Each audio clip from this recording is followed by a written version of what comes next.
Barangay Love Stories. Love Stories. Ang sabi nila ay palaging nasa huli ang pagsisisi. Pero ang totoo niyan ay nasa kalagitnaan ito. Dahil habang tayo ay humihinga, anumang pagkakamali na ating nagawa ay maaari pa natin itong ayusin at baguhin para sa ikabubuti ng ating buhay.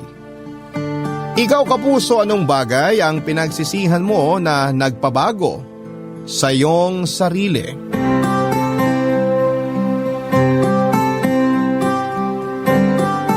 Dear Papa Dudut, magandang umaga Papa Dudut, itago niyo na lamang po ako sa pangalang Dave. 22 years old na ako sa ngayon at nakatira dito sa Baguio.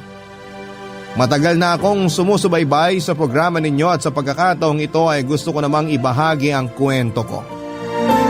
Bago ang lahat ay sinadya kong palitan ang mga pangalan at lugar na babanggitin ko sa aking kwento para na rin sa proteksyon ko at ng mga taong kasama rito. Medyo sensitibo kasi ang storyang isishare ko sa inyo ngayong araw. Pinanganak at lumaki ako sa Benguet, pangalawa sa 6 na magkakapatid. 8 taong gulang lamang ako noon nang iwan kami ng tatay namin na isang araw ay bigla na lamang hindi nagparamdam.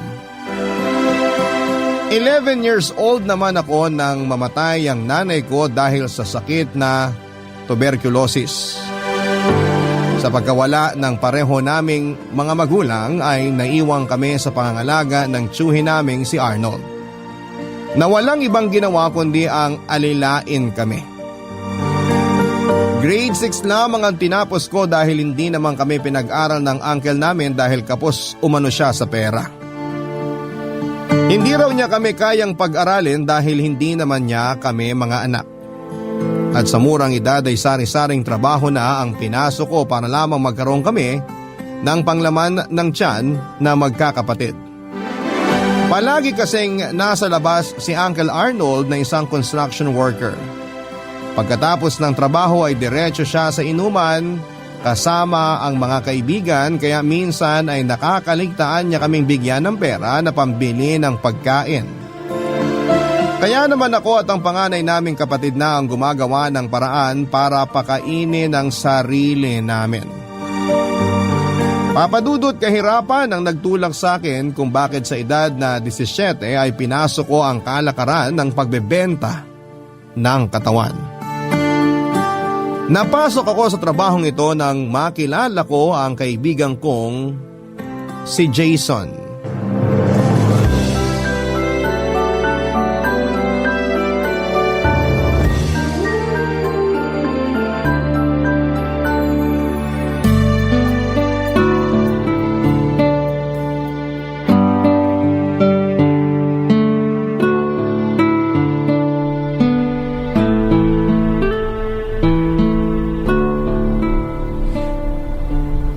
Oh Dave, tapos na kayo? Ba't ang bilis naman yata? Nagmamadali. Pauwi na raw kasi yung mga kasama niya sa boarding house nila, kaya ayun. Wala pang 10 minutes, tapos na kami. Sinuswerte ata tayo ngayon ah. Anong oras na ba? Oh, maaga pa naman. Gusto mo pa ng isa? Pwede ba kitang ihanap ng parokyano? Meron pa ba? Ako pa ba? Hindi to nawawala ng contact, no? Ito nga oh, may minessage na ako kanina. Inaantay ko na lang yung reply niya. Ay, oo nga pala. Yun yung bayad. Ito lang? Walang binigay na tip? Aasa ka pa ng tip. Pang mabilisan na nga lang yun nangyari. Tsaka nakatira lang yun sa boarding house. Mukha nga ang estudyante. Dapat kasi yung mga customer na kinukuha mo yung mga tiba-tiba naman. May gana ka pang mamili matumal na nga tayo ngayon. Di na tayo tulad ng dati uy. Marami na tayong kakumpetensya dyan sa tabi-tabi. Kala mo ikaw lang nagko-callboy dito? Pasalamat ka, meron pa akong kumukuha sa'yo eh. Sinisi mo pa sa ibang tao. Baka naman mahina lang talaga yung sales stock mo. Tol, hindi ko nakasalanan yun kung ayaw nang bumalik ng iba nating suki. Siyempre mananawa din yung mga yun sa'yo. Maghahanap at maghahanap din sila ng ibang putahe. Tsaka tinan mo nga sarili mo. Para kang pinaglihi sa kawayan. Kayang-kaya ka nang ilipad ng hangin sa sobrang payat mo eh. Alam mo, pag tinalihan kita ng sinulid, pwede na kitang gawing saranggola. Kasalanan ko pa ngayon? Oo naman. Katawan ang puhunan mo dito kaya dapat alagaan mo katawan mo. Kumain ka ng marami para magkalaman ka. Tsaka maligo ka rin minsan para di ka mukhang maasim. Ang dami mong alam. Kung makapagsalita ah. Buti nga ikaw, puro chat lang ginagawa mo dyan eh. Sa akin kaya lahat ng trabaho. Ako yung nagpapagod, ako yung mas maraming ginagawa. Tapos ang hatian natin 60-40, 40 sa'yo. Alam mo, isa pa yan sa dapat nating ayusin eh. Pag-usapan natin yan. Masyado malaki na kukuha mo. Oy, tandaan mo, wala kang tatrabahuhin kung hindi dahil sa akin. Sige na, kahit na 70-30 na lang hatian natin. Di pwede, no? Ang daya naman ito. Pati nga sa tip ko nakikihati ka pa eh. Aba dapat lang. Tag team kaya tayo. Wala kang trabaho kung wala ako. Wala akong sahod kung wala ka, kaya quits lang. Kailangan ko kasi ng pera ngayon eh. Bakit? May pagkakagastusan ka ba? Kailan ba ako hindi na kailangan ng pera? 6 na bunga nga pinakakain ko. 6? Akala ko ba nagtana na yung panganay nyo? Oo nga, nakipagtana na siya. Bad trip nga yun eh. Tinakasan kami. Pinasa sa akin ni ate lahat ng responsibilidad niya. Madaya yung mga taong ganun. Eh di ba dapat 5 na lang ang pinapakain mo? Kasama ka na dun? Sino pa ba yung pang-6 kundi yung chewing kong batugan? 2 buwan nang walang trabaho tapos ang lakas pang uminom. Ibang klase din yung si Mang Arnold, no? Imbis na kayong alagaan, siyang inaalagaan nyo. Ay, sige na nga. 70-30 tayo. Pero ngayong gabi lang, ha? Talaga? Salamat, tol. Wala yun. Oh, eto na. Nag-reply na yung kausap ko. Oh, ano sabi? Ihanda mo na sarili mo. Papagurin ka nito.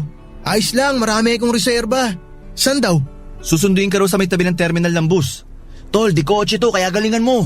Baka sakaling bigyan tayo ng malaki-laking tip. Papadudod, 17 years old lamang ako pero ako na ang bumubuhay sa mga kapatid at uncle ko. Nakakahiya man ang trabahong pinagkukunan ko ng pera pero eto lang ang tanging paraan para mabuhay kami lalo na at ang kapatid naming si Ate Lala ay mas piniling sumama sa nobyo niya. Hindi ko nga alam kung ano nga ba ang mga nagawang kasalanan ng mga magulang ko noon. Bakit para bang sa amin napunta ang karma nila? Sa totoo lang, kaya kong tiisin ang umarap sa iba't ibang tao, ipagamit ang katawang ko para lamang mapunan ang pagnanasa nila kapalit ng maliit na halaga ng pera. Kaya ko itong gawin gabi-gabi para may makain kami. Pero ang hindi ko po kayang tiisin ay ang pagmamaltrato sa amin ni uncle ko. Tuwing hindi ko siya nabibigyan ng pambili ng alak ay maswerte na ako sa isang pasa at tuwing nalalasing naman siya ay sa amin pa rin niya ibinabaling ang hinanakit niya sa buhay niya. May isang pagkakataon nga noon na na-dislocate ang buto kong kanang paa matapos akong itulak ni Uncle Arnold sa hagdanan dala ng kanyang kalasingan. Ilang linggo rin po akong iika-ika sa paglalakad. Sa mahabang panahon ay tiniis ko ang pambubugbog mula sa kanya, Papa Dudut. Tiniis ko ang masasakit na salita na ibinabato niya sa akin at sa mga pangiinsulto niya sa mga magulang ko.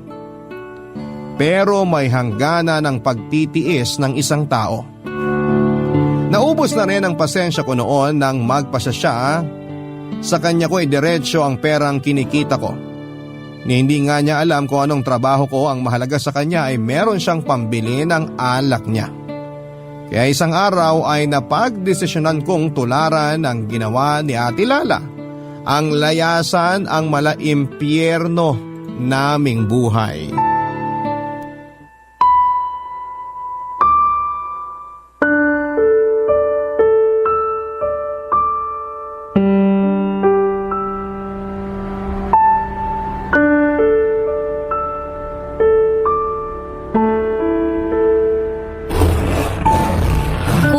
Wag mo naman kaming iwan. Paano na kami? Hindi ko kayo iiwan. Magtatrabaho lang ako sa ibang lugar para mabigyan ko kayo ng mas maayos na buhay. Isama mo na lang ako. Ayoko maiwan dito kasama si Uncle Arnold. Please, kuya. Kailangan mong maiwan dito para bantayan yung mga kapatid natin. Simula ngayon, ikaw na ang panganay. Pero huwag kang mag-alala. Sinabihan ko naman si Jason na alalayan kayo kapag nangailangan kayo. Ang daya nyo! Ang daya-daya nyo ni ate! Marie, ginagawa ko to para sa ating magkakapatid. Walang mangyayari sa atin kung dito lang tayo. Gagatasan at gagatasan lang tayo ni Uncle Arnold. Lalayo muna ako para makapag-ipon. Kapag may sapat na akong ipon, kukunin ko kayo. Itatakas ko kayo rito. Pero sa ngayon, kailangan nyo munang magtiis. Paano kung saktan kami ni Uncle Arnold? Katulad ng ginagawa niya sa'yo. Paano kung bugbugin niya rin kami? Matitiis mo ba yon? Alam kong walang kwenta ang tsuhin natin. Pero alam ko rin na hindi niya kayo kayang saktan ng mga babae. Nakita mo bang binugbog niya si ate? Hindi, di ba? O, sinaktan ka ba niya? Hindi rin, di ba? Ako lang naman ang kaya niyang bugbugin kasi sa ating magkakapatid, ako lang ang lalaki. Hindi niya kayo kayang pagbuhatan ng kamay. Alam mo kung bakit? Kasi nakikita niya sa inyo si nanay. Di ba sabi nga nila, lahat kayo minana ang itsura ni nanay? Samantalang ako, yung kay tatay ang nakuha ko. Oo nga, hindi niya kami binubugbog ng pisikal. Pero bugbog sarado naman kami sa masasakit na salitang sinasabi niya. Nakakasawa na makarinig ng pangiinsulto mula sa kanya. Sawa na ako marinig kung gaano kawalang kwenta ang buhay natin. Kung paano pabigat lang tayo sa kanya. Sawa na ako sa araw-araw na takot na nararamdaman ko tuwing umuuwi siya sa bahay. Ayoko na ng ganitong buhay, kuya. Kaya isama mo na ako. Uy, tandaan mo, hindi kayo pabigat. Ang totoong pabigat, yun, si Uncle Arnold. Sa totoo lang, dapat siya nga ang bumubuhay sa atin kasi mga pamangkin niya tayo eh. Tsaka bata pa tayo. Pero kabaliktaran ang nangyayari. Sana talaga pag alis ko matauhan siya. Tsaka simulan niya na magbanat ng buto. Kailan ka babalik? Hindi ko alam eh. Basta, kapag nakapag-ipon na ako, kukunin ko kayo. Pangako yan. Saan ka ba magtatrabaho? Sa Maynila. Mas maraming oportunidad daw doon kaysa dito eh. Sabi ni Jason, mas marami akong pwedeng maging trabaho doon. Oh, si Jason na yata yun. Sige na, alis na ako. Baka magising pa si Uncle eh. Hindi na magigising yon. Lasing na yun eh. O sige alis na ako. Ikaw nang bahala sa mga kapatid natin ha. Mag-ingat ka doon, kuya ha. Promise mo, babalikan mo kami rito. Kukunin mo kami ha. Oo, kukunin ko kayo, promise. Konting tiis lang. Sige na Marie, alis na ako. Oh, Jason, ano na? Tagal mo, tol. Nandyan na ba yung sasakyan? Kanina pa. Ikaw na lang hinihintay. Ang usapan 11:00 ng gabi. Ikaw talaga. Hindi naman kita matawagan kasi wala ka namang cellphone. Pasensya ka na ha. Nagpaalam pa kasi ako sa kapatid ko eh. Oh, anong sabi? Gusto niya sanang sumama kaso sapat lang para sa akin tong perang na itabi ko eh. Wala nang ayawan to ha. Anong plano mo pagdating dun? May nag-aantay na bang trabaho sa'yo sa Manila? Wala pa eh, pero bahala na. Poproblemahin ko na lang yun pagka nakarating na ako dun. Oh, sige na. Aalis na yung sasakyan. Nakisuyo lang ako sa tropa ko na isabay ka. Hindi ka na rin nila sisigilin ng pamasahe, kaya magpasalamat ka na lang sa kanila. Salamat talaga tol ha. Ikaw na munang bahalang tumingin sa mga kapatid ko. Sige, mag-ingat ka doon. Papadudot habang pababa ang sasakyan mula sa Benguet ay magkahalong kaba at excitement ang nararamdaman ko sa buong biyahe. Hindi ko alam kung anong klaseng buhay ang sasalubong sa akin sa Maynila pero kumpara sa buhay ko, kasama ang tiyuhin ko ay mas gugustuhin ko na lamang na magsimula muli sa lugar na hindi pamilyar. Ilang buwan ko rin pinagplanuhan ang pag-alis ko ng Benguet dahil kailangan ko itong pag-ipunan. Pakiramdam ko noon ay para akong nakatakas mula sa impyerno. Para akong nabigyan ng panibagong pagkakataon para ayusin ang buhay ko.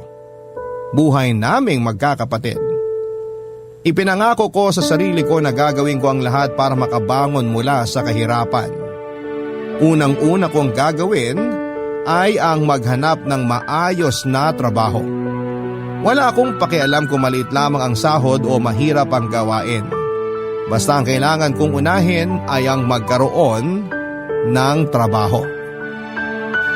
Yun nga lang papadudot, masyado palang naging matayog ang expectation ko sa Maynila dahil pagtapa ko sa lugar na yon ay sinampal ako ng isang nakakatakot na realidad. Ang mga inaasahan kong mangyari ay malayong malayo pala sa katotohanan ng buhay. Barangay Love Stories. Barangay Love Stories. Sa Sampaloc ako nanatili ng isang buwan, papadudot. Doon ako nakahanap ng murang bed space habang naghahanap ng trabaho. Pero hindi rin pala ganon kadali ang maghanap ng trabaho katulad ng inaasahan ko. Maraming ang pwedeng pasukang trabaho pero karamihan ay hindi naman tumatanggap ng walang tinapos. Mabilis na dumaan ang mga araw, kasabay nito ay mabilis ding naubos sa pagkain ng perang inipon ko ng ilang buwan. 500 na lamang ang meron ako nang umalis ako sa bed space na inupahan ko dahil wala na akong pambayad pa rito. Nang araw na yon ay napagtanto ko na ang inaasahan kong pag-asa na sana'y magpabago sa buhay ko ay mahirap palang abutin. Dahil walang kakilala at walang matutuluyan ay napilitan po akong maging palaboy sa lansangan. Ang ilang karton na napulot ko sa basurahan ang nagsilbing higaan ko. At kung saan man ako abutin ng dilim ay doon ako natutulog. Para akong batang naliligaw sa kalakhan ng Maynila. Yung hindi alam kung saan pupunta. Hindi alam kung ano ang gagawin. Naranasan kong matulog sa terminal ng bus, overpass, sa harap ng bangko at kung saan-saan pa. Sa unang pagkakataon ay pinagsisihan ko ang ginawa kong paglalayas. Pero sa awa ng Diyos ay muli ako nabigyan ng pag-asa ng makatulog ako sa harap ng isang tabsihan kung saan ay isang lalaki ang nagbigay sa akin ng oportunidad para bumangon muli mula sa pagkakalugmok sa buhay ko.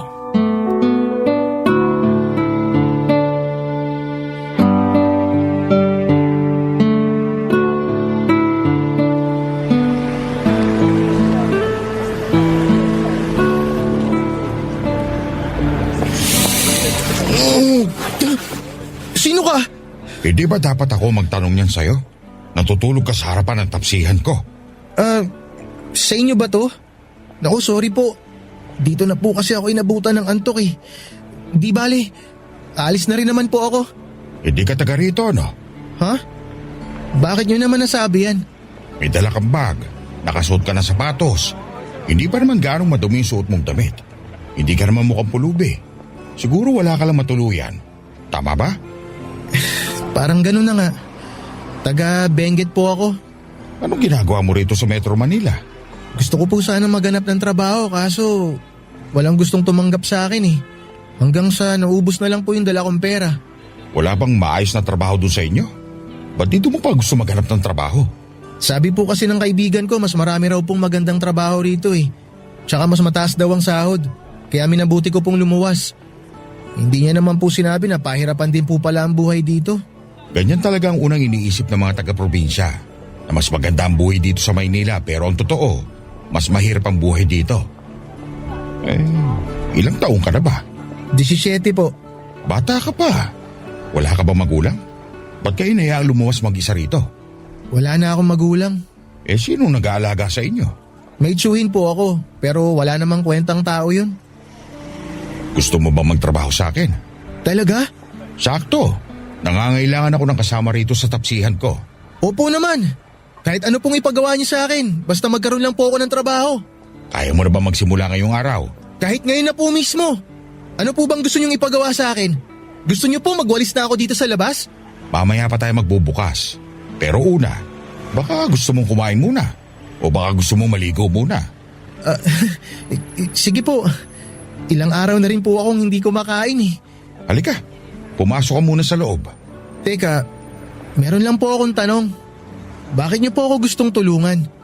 Hindi niyo naman po ako kilala pero bakit kayo magtitiwala sa akin? Wala namang masama kung magtiwala ka sa kabutihan ng tao eh. Paano po kung hindi naman ako mabuting tao? Hindi nga ba? Hindi po ako mabuting tao pero ipinapangako ko po sa inyo na hindi rin po ako masamang tao. Di kung ganun, wala na tayong problema. Isa pa, nakikita kong sarili ko sa'yo. Probinsyano rin ako tulad mo. Minsan din ako nangarap na baguhin ang buhay ko. Kaya nakipagsapalaran ako dito sa Maynila. Naranasan ko rin yung nararanasan mo. Minsan din ako naging taong lansangan. Sa awa ng Diyos, eto na ako ngayon. May sarili ng negosyo. May pamilya na po ba kayo? Wala pa. Doon ako hindi pinalad. Siguro, hindi na talaga para sa akin ang pag-aasawa. Baka naman po hindi palang dumarating yung para sa inyo. Ilang taon na po ba kayo? Matanda na ako. Mahigit 60 na. Bata pa yan. Binola mo pa ako. Pumasok ka na muna. Maligo ka tapos magagahan. Mamamalengke tayo mamaya. Salamat po at binigyan niyo po ako ng trabaho. Ako nga po pala si Dave. Kayo po, ano pong pangalan niyo? Tawagin mo na lang akong Conrad.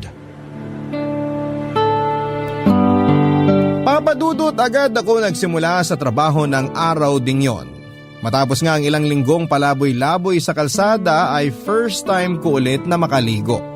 Magsuot ng malinis na damit at mapakain ang kumakalam kong sikmura. Naging stay ako sa tapsihan ni Mang Conrad kung saan ako ang naging all-around boy. Ako ang nagsiserve ng pagkain sa mga customers, nagliligpit at naguhugas ng mga pinagkainan at naglilinis sa buong kainan.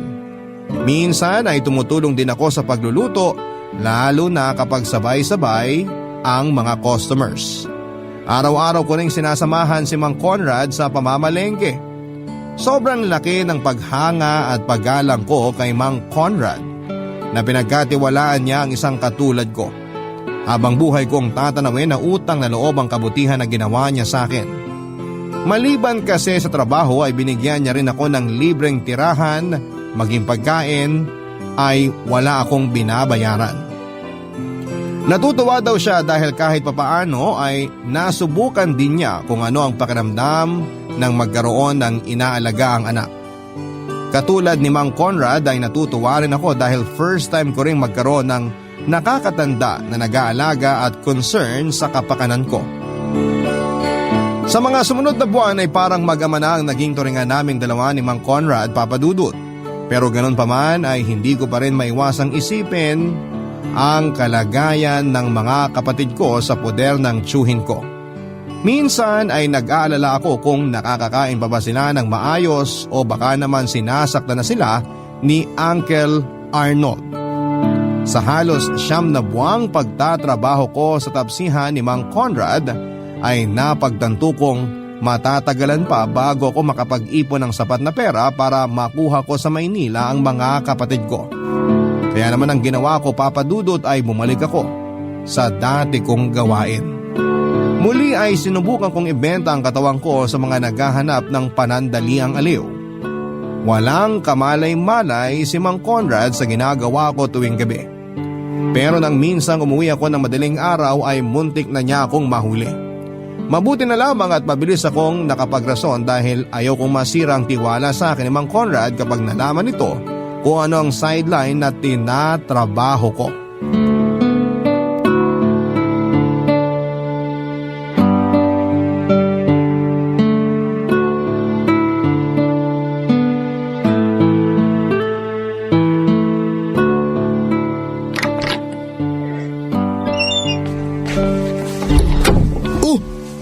Mang Conrad, gising na po pala kayo.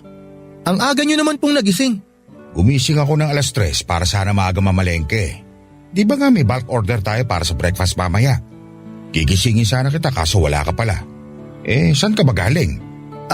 Pasensya na po. May pinuntahan lang po akong kaibigan sa labas. Hindi ko po namalayan yung oras. Pasensya na po. Hindi naman sa pinagbabawalan kita makipagkaibigan, ha? Bata ka pa kaya naiintindihan ko na minsan, kailangan mo rin mag-enjoy.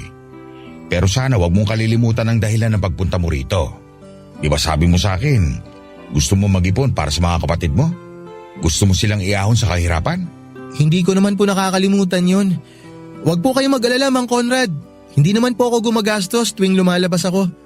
Mabuti naman kung ganon. Alam mo, natutuwa ako na mabilis kang nasanay sa buhay dito sa Maynila. Mas nagustuhan ko nga po dito kasi hindi po tulad sa probinsya na paulit-ulit na mukha ang laging nakikita. Dito po, sa sobrang dami ng tao, madami kang pwedeng maging kaibigan. Pero mag-iingat ka sa mga taong kinakaibigan mo. Marami rito ang tuso. Ang buhay dito sa Maynila, survival of the fittest, ika nga nila. Maraming mapanlamang, maraming hindi mapagkakatiwalaan. Kaya pag pinakita mong mahina ka at madaling maloko, maluloko ka talaga. Mang Conrad, alam ko po na bata pa ako pero ang hindi niyo po alam, subok na po ako ng panahon. Alam ko na po kung paano humarap sa mga tao. Madiskarte po yata to. Marunong na rin po akong kilatisin yung mga taong pwedeng pagkatiwalaan at yung mga taong hindi. Yun nga ang nakakalungkot. Bata ka pa. Dapat sinusulit mo pa ang kabataan mo ngayon. Pero heto ka't maagang hinubog ng kahirapan. Ganyan na ganyan ako noong nasa edad kita. Hanggang ngayon, wala pa rin nagbago. Hindi po ba dapat mas maganda na yon na maagang natututo ang tao para mas maagang mamulat at maging handa?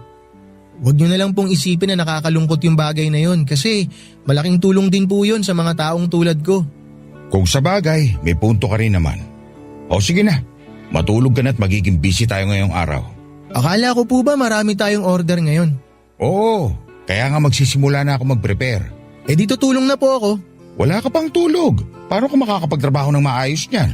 Mang Conrad, sanay na po ako sa puyatan. Sabi ko naman sa inyo ganito lang po tingnan yung katawan ko pero marami po akong ibubuga. Nako, huwag mong sanayin ang sarili mo sa pagpupuyat. Alagaan mo ang katawan mo. Itong batang to, umidlip ka muna kahit 1 oras lang. O sige po, pero kapag kinailangan niyo po yung tulong ko, gisingin niyo po agad ako Sige. Teka, ano itong nasa leeg mo? Ang alin po? Itong nasa baba ng tenga mo. Bukol ba to? Yan ba? Hindi ko rin po alam Bigla na lang pong tumubo yan. Meron din po dito sa kabila mas maliit. Ba't parang tuwan-tuwa ka pa? Ito na nga ba sinasabi ko Pinababayaan mo kasi kalusugan mo. Mawawala rin po yan. Tsaka hindi rin naman po masakit. Kapag tinubuan ka ng bukol sa katawan, masakit man o hindi, ibig sabihin nun, may problema pa rin sa katawan mo. Mang Conrad naman tinatakot niyo ako Hindi ako nagbibiro. May kaibigan akong namatay dahil sa breast cancer. Nagsimula lang sa maliit na bukol sa dibdib hanggang sa nalaman nilang cancer na pala yun. Hindi naman po siguro cancer to. Malalaman mo yan kapag nagpa-check up ka. Wag na po, sayang lang pera. Mas mapapagastos ka kapag hindi mo pinatingin yan sa doktor. Okay po, sige po, ipapatingin ko na sa susunod. Pero ngayon, idlip na po muna ako O sige na, matulog ka na. Ang plano sanang pagpapacheck up ay naurong dahil sa pagiging busy namin sa tapsihan.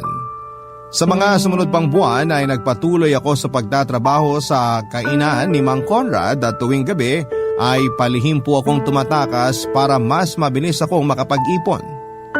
Hindi ko alam kung napapansin ba ni Mang Conrad ang gabi-gabi kong pag-alis. Pero kung alaman niya ay hindi na niya ito binanggit pa sa akin. Mahigit 1 taon ako nagtrabaho sa tapsihan, Papa Dudut. Mabilis din po ako nakapag-ipon ng pera pero kapalit nito ay ang unti-unting pananamlay ng katawan ko. Kapansin-pansin na hindi na tulad ng dati ang pangangatawan ko. Mas lalo akong nangayayat. Hindi na ako kasing lakas kumain tulad ng dati. Madali din po akong dapuan ng sakit. Palaging sumasakit ang ulo at kasu-kasuan ko. Ang malala pa nito ay mas dumadami pa ang bukol sa katawan ko. Nung unay na itatago ko pa kay Mang Conrad ang nararamdaman ko. Pero hindi naglaon ay napansin na rin niya ang estado ng kalusugan ko, Papa Dudut. Muli ay hinikayat niya akong magpa-check up sa doktor dahil takot na rin ako para sa kalusugan ko ay nagpunta ako sa isang health clinic. At doon ay nagpatingin.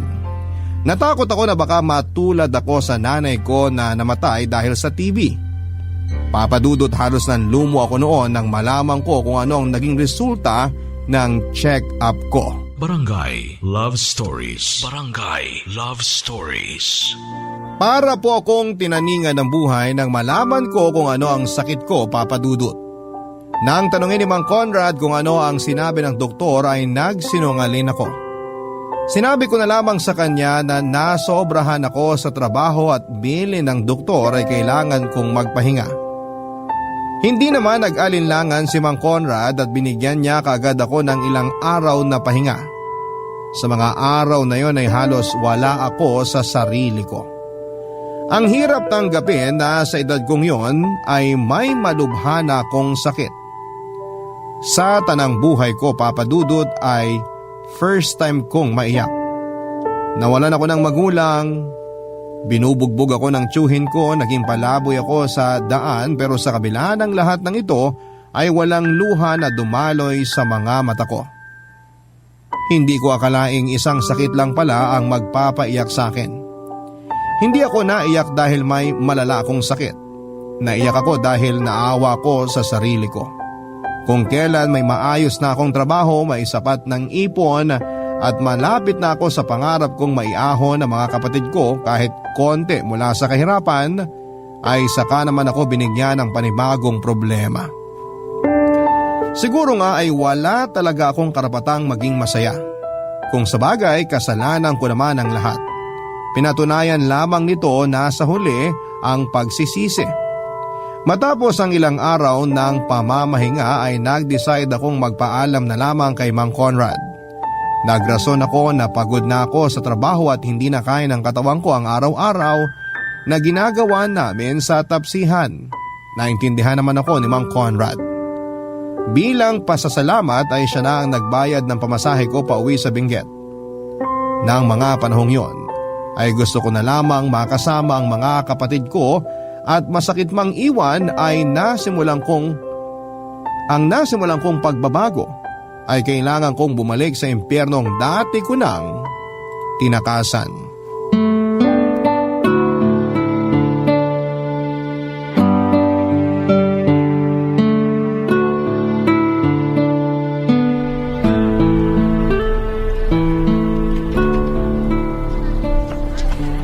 Uy, Jason! Dave? Oh, ikaw ba yan? Nandito ka na pala? Kailan ka pa umuwi? Nung makalawa pa ako dumating. Akala ko nakalimutan mo na kami. Mabuti naman naisipan mo magbakasyon. Hindi ako magbabakasyon. Dito na ulit ako titira. Talaga? Bakit naman? Ayaw mo na dun sa Manila? Na-homesick ka, no? Hindi. Namiss ko lang dito. Ano namang mamimiss mo rito? Sa pagkakaalala ko nga, sukang-suka ka na sa buhay mo rito nun. Nagmamadali ka nga umalis eh. Basta, wag mo na lang akong tanungin. Ayaw mo sa trabaho mo dun, no? Ano bang trabaho mo dun? Macho dancer? Hindi, maganda trabaho ko dun. Tagaluto ako sa tapsihan. Bakit mo iniwan?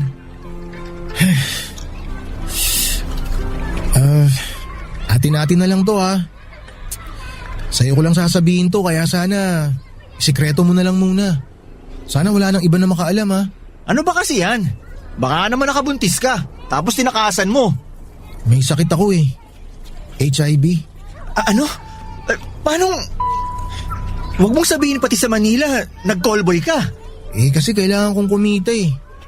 Hindi ko naman talaga sana gagawin yun. Kaso kung aasa lang ako sa sinasahod ko sa tapsihan, mukhang sobrang matatagalan bago ko makuha yung mga kapatid ko. Kaya rumakit na ako. Ang tanong, nakuha mo ba mga kapatid mo? Hindi, di ba? Ang ending, bumalik ka tuloy dito. Ayan kasi, matagal na kitang pinagsasabihan na gumamit ng proteksyon. Sabi mo, gastos lang yun. Oh, ano kayo napala mo? Alam ko naman ang kasalanan ko. Hindi mo na kailangan ipagduldulan sa mukha ko yan. Huwag mo na akong sisihin. Hindi yun ang kailangan ko ngayon. Ang kailangan ko, suporta, tol. Sorry, nagulat lang ako eh. Hindi ko alam na may pinagdadaanan ka na pala. Akala ko maayos na buhay mo dun sa Manila eh. Hindi ba wala pang lunas sa sakit na yan? Oo, wala pa. Pero marami na raw treatment ngayon para sa sakit na to. Sabi ng nurse dun sa health center na pinuntahan ko nun, kapag daw palagi akong uminom ng gamot na pang HIV, pwede raw masuppress yung virus sa katawan ko para mas humaba yung buhay ko. Ano bang ibig sabihin ng suppress? Hindi ko rin alam eh. Basta ganun. Alam mo tol, sobrang na-depress ako nung nalaman ko na may HIV ako. Akala ko talaga katapusan ko na eh. Pero kinausap nila ako sa health center ng masinsinan. Ipinaliwanag nila sa akin na may pagkakataon pa raw akong mabuhay ng matagal at bumalik sa dati. Ang kailangan lang tuloy-tuloy ang pag-inom ko ng gamot. Yun naman pala eh. Mabuti naman kung ganun. Kaso tol, sobrang mahal ng gamot eh. May higit 1,000 para sa isang buwan. Yung naipon kong pera sa trabaho, sa gamot lang mapupunta. Nasabi mo na ba to sa mga kapatid mo? Sa tsuhin mo? Sabi ko nga sa'yo tol, ikaw pa lang ang pinagsasabihan ko nito. Wala nang ibang tao nakakaalam ng sakit ko maliban sa ating dalawa. Tsaka wala akong planong sabihin sa tsuhin ko tong sitwasyon ko. Wala namang paki sa akin yun eh. Nung bumalik nga ako dito, parang wala lang sa kanya. Tinawanan pa nga ako kasi masyado raw ako nagmamagaling. Wala din naman daw akong napala sa paglalayas ko. Bad trip. Hanggang ngayon wala pang ipinagbago yung tao na yun. Ano nang gagawin mo ngayon? Kailangan ko makahanap ng trabaho sa lalong madaling panahon, tol. Kung hindi ako magtatrabaho, wala akong ipambibili ng gamot. Gusto mong bumalik ulit sa dating gawi? Malaking tulong yun. Parang gago naman to eh. Diyan ko na nga nakuha yung sakit ko tapos pababalikin mo ako dyan. Suggestion lang naman. Pero hayaan mo, tutulungan kita maghanap ng trabaho. Salamat tol ah. Papa Dudut, isa si Jason sa mga taong may tuturing ko ng pinakamatagal na kaibigan kaya siya ang pinagkatiwalaan ko tungkol sa sakit ko. Pero sobrang laki ng pagsisisi ko na sinabi ko pa sa kanya ang katotohanan. Matapos kasi ng pag-uusap namin ay mabilis na kumalat sa lugar namin ang balitang meron po akong HIV. At dahil dito ay pinandirihan ako at iniwasan ng mga tao na para bang ang karamdaman ko ay parang sipon na madali lang makahawa. Ang pinakamasakla pa rito, maging ang mga kadugo ko ay nagsimulang lumayo sa akin. Ang mga kapatid ko ay natakot nang malamang may nakakahawa kong sakit. Ang tiyuhin ko naman ay mas ipinamukha lang sa akin na wala talagang saysay ang buhay ko dito sa mundo. Hanggang sa ngayon ay naaalala ko pa ang komento niyang sa murang edad ay kinukuha na ako ng Diyos dahil wala daw akong silbi sa lipunan. Hindi pala maganda ang pakiramdam, Papa Dudut, kapag tinalikuran ka na ng buong mundo. Sobrang sakit na naiwan akong mag-isang lumalaban sa sakit ko. Ilang buwan din akong pinanghinaan ng loob at nawala ng ganang magpatuloy at tila ba hinihintay ko na lamang ang katapusan ko. Wala naman ako magagawa dahil sa ginawa ni Jason ay wala nino man ang may gustong tumanggap sa akin sa trabaho. Hanggang sa muli kong naalala si Mang Conrad at kung paano niya paulit-ulit na sinasabi na nakikita niya ang sarili niya sa akin. Naisip ko na paano kung gawin ko rin siyang inspirasyon na kaya niyang magpursige at ibangon ang sarili.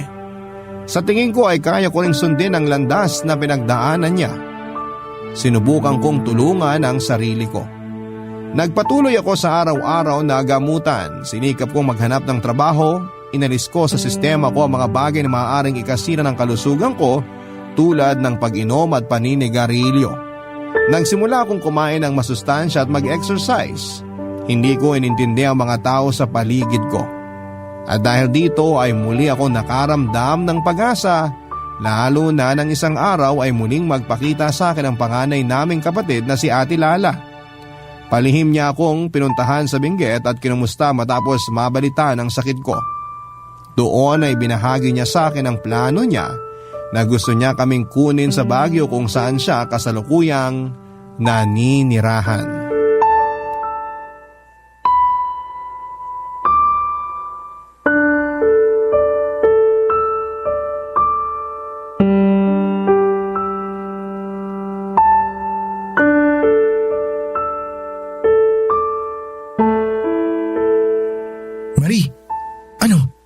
Tulog na ba siya? Oo, bagsak na si Uncle. Hindi na magigising yon kasi lasing na namang umuwi eh. Nakahanda na ba yung mga gamit nyo? Oo kuya, saan ba kasi tayo pupunta? Aalis na ba tayo rito? Lilipat tayo sa Baguio. Baguio? Saan naman tayo titira dun? Kay Ate Lala. Si ate? Alam mo na kung nasan si ate? Nakausap ko siya nung Huwebes. Nabalitaan niya yung tungkol sa sakit ko. Nabasa raw niya sa Facebook. Bakit hindi man lang siya nagpakita sa amin? Huwag ka na magalit. Hindi siya nagtagal dito. Ayaw raw niyang makita si Uncle Arnold kaya saglit lang siya. Sinabihan niya lang ako na mag-impake tayo tapos susunduin niya tayo ngayong gabi. May bahay ba siya doon? May paupahan daw yung kalibin partner niya Pwede raw tayong umupa doon sa kanila. Siya ang magbabayad tapos susubukan niya raw akong ipasok doon sa pinagtatrabahuhan niyang bar. Nakakatuwa naman. Mabuti na lang hindi pa tayo tuluyang kinalimutan ni ate. Kung nakita mo lang sana kung ano nang itsura ni ate ngayon. Hindi na siya tulad nung dati. Mukha na siyang mayaman. Talaga ba? Oo. Pero nagalit ako sa kanya nung nakita ko siya. Kasi nagtampo ko sa kanya na iniwan niya tayo Yun pala, ginawa niya lang yung ginawa ko nun. Umalis siya para kumayod at mag-ipon para sa atin. Paano si Uncle? Bakit mo pa siya poproblemahin wala naman siyang naitulong sa atin. Diba, sukang-suka nga siya sa atin simula pa nun. Kahit na, kamag-anak pa rin natin siya. Maniwala ka sa akin, Marie. Mas matutuwa pa yon pagkagising niya bukas at makita niyang wala na tayo dito sa bahay niya.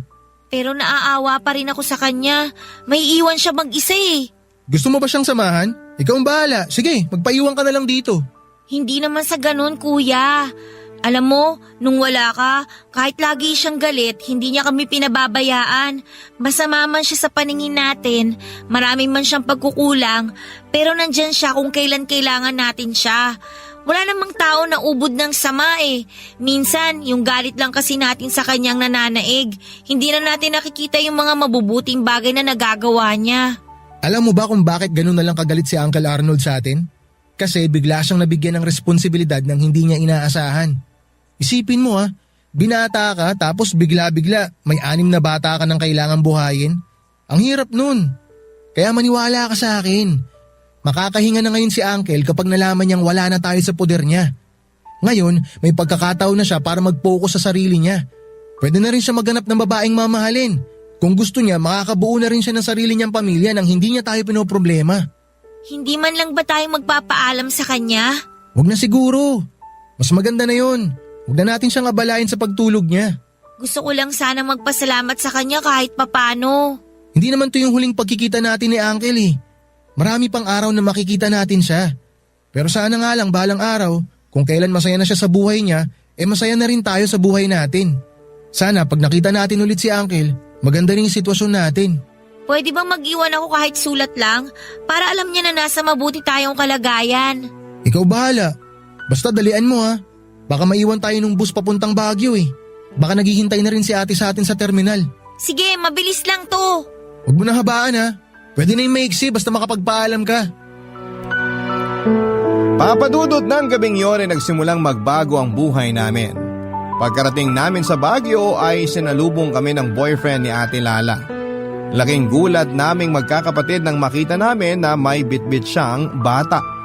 Ito pala ang isa sa mga dahilan kung bakit umalis si ate. Buntis siya noon at natakot sa maaring gawin sa kanya ni Uncle Arnold kaya nakipagtanan siya sa boyfriend niya. 2 palapag ang paupahan ng pamilya ng boyfriend ni Ate Lala. Matagal na talaga niyang gustong kunin kami mula sa Benguet at hintay lamang niya na may isang kwartong mabakante para doon kami tumira. Pagkatapos ng paglipat namin ay ipinasok ako ni ate sa bar na pinagtatrabahuhan niya bilang waiter. Sa unang pagkakataon ay naramdaman kong meron akong pamilyang masasandalan. Suportado ako ng mga kapatid ko sa pagpapagaling ko. Tinulungan ako ni ate para makabili ng gamot na dapat ay araw-araw kong iniinom. At sa awa ng Diyos ay